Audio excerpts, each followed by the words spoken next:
resistance to the organized mass can be effected only by the man who is as well organized in his individuality as the mass itself, meaning confronting the masses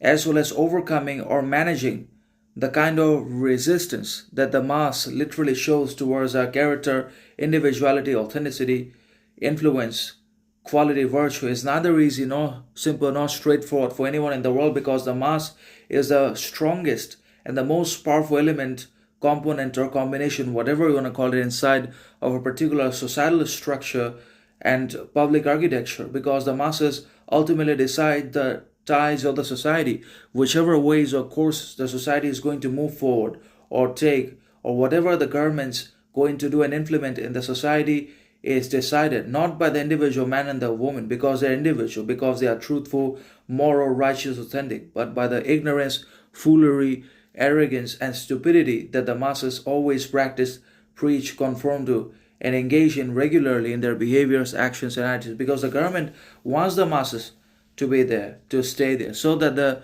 conformity, corruption, foolery, arrogance, stupidity can continue, and the government can as well in turn continue with its corruption, oppression, repressive strategies, corruption, infiltration, and other bad ends and evil demands can also be carried out and fulfilled by the governments, politicians, and by capitalists, materialists, objectivists,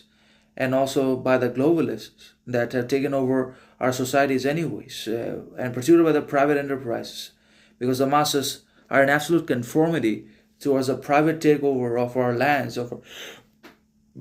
our opportunities and enterprises. But then again, the individual has always had to struggle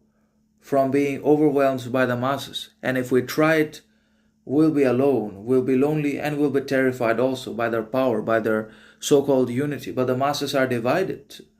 because a large quantity of people cannot be held together for very long periods of time, because number is neither strength nor quality. Number is weakness, because it's insecurity, because it's shortcoming, because it demonstrates constant differentiation and conflict in opinion, thought, ideology, and action that is going to result in the disintegration and division of the majorities of the masses into pieces, into crumbs. But the individual man is going to stay around for very long periods of time because of his groundedness, because of his humility, character, modesty, moderation, faith, authenticity. But no price is too high to pay for the privilege of owning ourselves. And if we have that type of individuality, we will be able to overcome the mass as well.